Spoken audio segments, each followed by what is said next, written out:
ஓம் சாய்ராம், ஜெய் சாய்ராம். எல்லாரும் நல்லா இருக்கணும். எல்லாருக்கும் நல்லதே நடக்கணும்.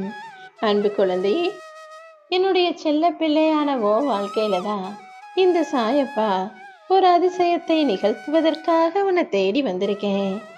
ஓ வாழ்க்கையில இனிமேலும் இந்த சுயநலமான மனிதர்களை நம்புவதை விட்டுவிட்டு இந்த சாயப்பாவை நம்பி வந்தீனா உன் வாழ்க்கையில அற்புதங்களும் அதிசயங்களும் மிக பெரிய அளவுல நடக்க ஆரம்பிச்சிடும். நீயும் ஏமாற்றம் அடையாம நிம்மதியாக உன் வாழ்க்கையை வாழலாம் அல்லவா? எப்பவுமே எந்த செயலையும் செய்யும் போது ஆஹா நம்ம முன்னுக்கு வந்துட்டோம், நம்ம முன்னேறிட்டோம், நம்ம பெரிய ஆளா ஆயிட்டோன்ற அந்த மமதையோ ஆணவமோ வரக்கூடாது. நீ எனக்கு எப்படி சிறு குழந்தையோ அதே போல உன் வாழ்க்கையில நீ எவ்வளவு முன்னுக்கு வந்தாலும் முன்னேறினாலும் ஒருபோதும் ஆணவம் கையான அடக்கத்தோடு கூடிய பணிவான பிள்ளையாக இருக்க கத்துக்கோ. இத்தனை இப்போது நல்ல வாழ்க்கை அமைய போகுது. இனிமே தேவையில்லாம எல்லாரையும் நம்பி போய் உன்னுடைய ரகசியங்களை எல்லாம் எல்லார்கிட்டையும் சொல்லிக்கிட்டு இருக்காத. உன்னுடைய பிரச்சனைக்கு முதல் புள்ளியாகவும் யார் இருந்தாலும் சரி, முற்றுப்புள்ளியாக யார் இருந்தாலும் சரி, நீ எதையும் கண்டுக்காம அவங்களை பார்த்துக்க வேண்டிய சரி செய்ய வேண்டிய பொறுப்பை இந்த சாயப்பாவிடம் விட்டு விடுவாயா? இனிமே உனக்காக நான் ராஜ வாழ்க்கையை அமைச்சு தரேன். நீ எதுக்காகவுமே கவலைப்படக்கூடாது. வாழ்க்கையில சில நேரம் வாய்ப்புகள் வரும், சில நேரம் நல்ல விஷயங்கள் நடக்காம கை நழுவி போகும். வாய்ப்புகள் விலகும் போது அதை நினைச்சு கவலைப்படக்கூடாது. சாயப்பா எப்படியாவது உன் வாழ்க்கையில நல்லது செஞ்சிருவேன்னு நம்பி நன்மைக்கே எல்லாம் நடக்குதுன்ற எண்ணத்தோட தொடர்ந்து முயற்சி செஞ்சினா உன் வாழ்க்கை மாறும். உனக்காக மிகப்பெரிய வெற்றியை என் கைகளில் வச்சுக்கிட்டு காத்துக்கிட்டு இருக்கேன். எந்த சூழ்நிலையும் யார் மூலமாகவும் நீ கஷ்டப்படும்படி நான் விட்டுட மாட்டேனேன் செல்லமே.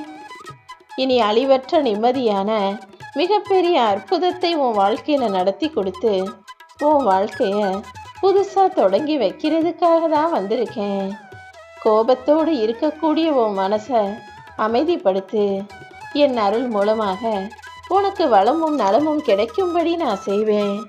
உன்னுடைய எல்லா கஷ்டங்களில் இருந்தும் நான் உன்னை அழகாக வெளிக்கொண்டு வந்துடுவேன்.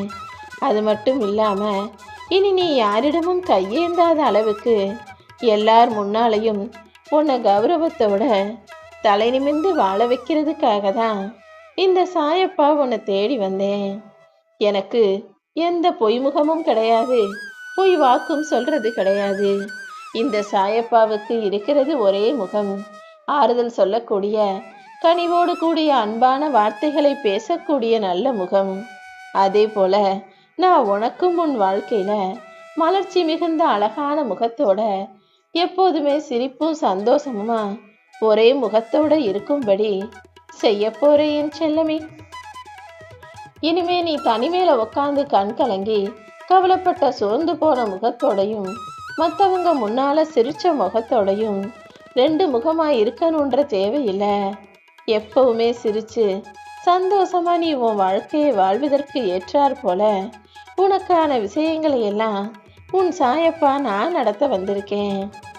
இத்தனை நாளாக நீ செஞ்ச புண்ணியமும் நல்ல செயல்களும் சேர்ந்து உன் வாழ்க்கையில உனக்கான பலனை கொடுக்க போகுது. இந்த சாயப்பா உனக்கு தகப்பனாக இருக்கும்போது என் பிள்ளையாகிய உன்னை கஷ்டப்பட விட்டுடுவேனா? உன் வாழ்க்கையில இனி எந்த கஷ்டமும் வரக்கூடாதுங்கிறதுக்காக தான் இப்போதே இதை கேளுன்னு உனக்கு உத்தரவிட்டேன். இனிமே உன்னை நல்லா புரிஞ்சுக்கிட்டு உனக்கு மதிப்பும் மரியாதையும் கொடுக்கக்கூடிய இடத்துல மட்டும் போய் நில்லு. மரியாதை இல்லாத மனிதர்களை விட்டு கொஞ்சம் ஒதுங்கி இருக்கிறது தான் உனக்கு நல்லது. அப்போது அவங்க தானாவே உன் மதிப்பை தெரிஞ்சுக்கிட்டு உன்னை தேடி வருவாங்க. அந்த நல்ல விஷயம் நடக்கிற வரைக்கும் கொஞ்சம் பொறுமையாக இருந்து விடு என் செல்லமே. இந்த உலகத்துல ஆளுக்கேத்த மாதிரி வேஷம் போடுறவங்களும் நேரத்துக்கு ஏற்றாற் போல மாத்தி மாத்தி பேசுறவங்களும் வாழ்க்கையை ரொம்ப சந்தோஷமா சுலபமாக எதிர்கொள்கிறார்கள். ஆனா நீ எல்லார்கிட்டையும் ஒரே மாதிரி எப்பவுமே உண்மையவே பேசுறனால இந்த வாழ்க்கை உனக்கு கஷ்டமானதாக இருக்குன்னு எனக்கு தெரியும். கொஞ்சம் பொறுத்தினா உன்னுடைய எல்லா கெட்ட நேரத்தையும் முடிச்சு வச்சுட்டு உனக்கான நல்ல நேரத்தை உன் வாழ்க்கையில நான் வரவழைப்பேன்.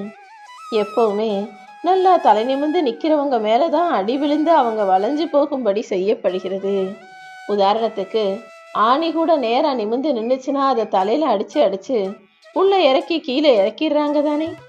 அதே போலதான் மனிதர்கள் யாராவது தலை நிமிர்ந்து வாழ்ந்தாங்கன்னா இந்த உலகம் அதை பார்க்க பொறுக்காம அவனை எப்படியாவது அடிமட்டத்துக்கு தள்ளிடணும், அவனை கீழே தள்ளிடணும் தான் முயற்சி செய்யுது. யார் உன்னை தள்ளி விட்டாலும் உன்னை தாங்கி பிடிக்கிறதுக்கு உன் சாயப்பா நான் இருக்கேன். தேவைகள் எல்லாம் முடிஞ்ச பிறகு வடம் இழுக்கக்கூடிய அந்த தேரையே கூட தெருவில் தானே நிற்க வைக்கிறாங்க.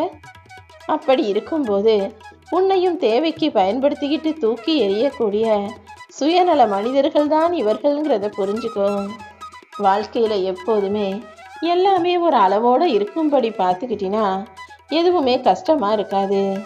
அளவுக்கு மீறினா அமிர்தமும் நஞ்சாயிடும்ன்றத புரிஞ்சுக்கோ. என்னை பத்தி நீ சொல்றதுக்கு முன்பாக என் வாழ்க்கையை நீ வாழ்ந்து பார்த்தாதான் உனக்கு தெரியும்னு உன்னை குறை சொல்றவங்க கிட்ட நீ தைரியமாக சொல்லலாம் என் செல்லமே. ஏன்னா அடுத்தவங்க அவங்க இஷ்டத்துக்கு உன் வாழ்க்கையில என்ன கஷ்டம் இருக்கு, என்ன பிரச்சனை இருக்குன்னு தெரியாம ரொம்ப சுலபமா உன்னை குறை சொல்லிடுறாங்க. ஆனா உன்னை குறை சொல்லுகிற மனிதர்கள் உன் இடத்துல இருந்து உன் வாழ்க்கையை ஒரு நாள் வாழ முடியுமான்னு கேட்டா கண்டிப்பா இல்லைன்னு தான் நான் சொல்லுவேன். உன்னை படைச்ச இந்த உலகத்துல தான் நான் எல்லா உயிர்களையும் படைச்சேன். மற்ற உயிர்களெல்லாம் இப்படி போட்டி போட்டு பொறாமை அடையாம வாழ்ந்து கொண்டிருக்கும் போது மனிதர்கள் மட்டும் ஏன் இப்படி இருக்கீங்கன்னு எனக்கு புரியல. யார் எப்படி இருந்தாலும் நீ ஒருபோதும் அவர்களை பார்த்து கத்துக்காத. நீ எப்பவுமே நீயாக இரு. அடுத்தவங்க உன்னை குறை சொல்றவங்க 1000 விதத்துல 1000 மாதிரி சொன்னாலும் நீ எதையும் காதுல வாங்கிக்காம தைரியமாயிரு. உன் வாழ்க்கையில உனக்கான நல்லது நிச்சயமாக நடக்கும். பாம்பு வாயிலிருந்து வர்ற விஷத்தை விட இந்த மனிதர்கள் வாயிலிருந்து வரக்கூடிய வார்த்தைகள் மிகவும் விஷமுள்ளதாக இருக்குங்கிறத நான் பார்க்குறேன். எப்போவுமே நெருங்கிய நண்பர்களாகவோ உறவுகளாகவோ யார் இருந்தாலும் சரி, பேச்சுவார்த்தை ஒரு அளவோடு இருக்கும்படி நீ பார்த்துக்கிட்டினா எந்த பிரச்சனையும் எந்த மன கஷ்டமும் மனஸ்தாபமும் கூட உன் வாழ்க்கையில் வராது. உனக்கு சாதகமாக பேசுகிறவங்க எல்லாரும் நல்லவங்க, நீ செய்கிறதையெல்லாம் தப்பு சொல்கிறவங்க கெட்டவங்கன்னும் நீ டக்குன்னு ஒரு முடிவுக்கு வந்துடக்கூடாது. சில பேர் அக்கறையோட கூட நீ செய்கிற தப்புகளை உன்னை உணர வைக்கணும்னு முயற்சி செய்யலாம். எப்பவுமே யாருமே எந்த விஷயத்த சொன்னாலும் அவர்கள் என்ன நோக்கத்தோட சொல்றாங்கன்றதை கண்டுபிடிக்க பழகு. இந்த உலகத்துல அயோக்கியனும் பொய் பேசக்கூடியவனும் கூட நல்லவே மாதிரி நல்ல உடையோட பார்க்கறதுக்கு நல்ல அழகா தலை நிமிர்ந்து கம்பீரமா நடக்கக்கூடியவர்களா இருக்காங்க. நல்லவர்கள் எல்லாம் கஷ்டப்படக்கூடியவர்களாக வறுமை நிலையில் இருக்கக்கூடியவர்களாக இருக்காங்க. நீதான் யார் யார்கிட்ட எப்படி பழகணுன்றத பார்த்து பழகணும். நான் உனக்கு துணையாக இருந்து நல்லதை நடத்துவேன். இப்போதும் அப்படிதான் என்னையே நம்பி வாழக்கூடிய உன் வாழ்க்கையில ஒரு அதிசயத்தை நடத்தி உன்னை நிம்மதிப்படுத்த ஓடி வந்தேன்.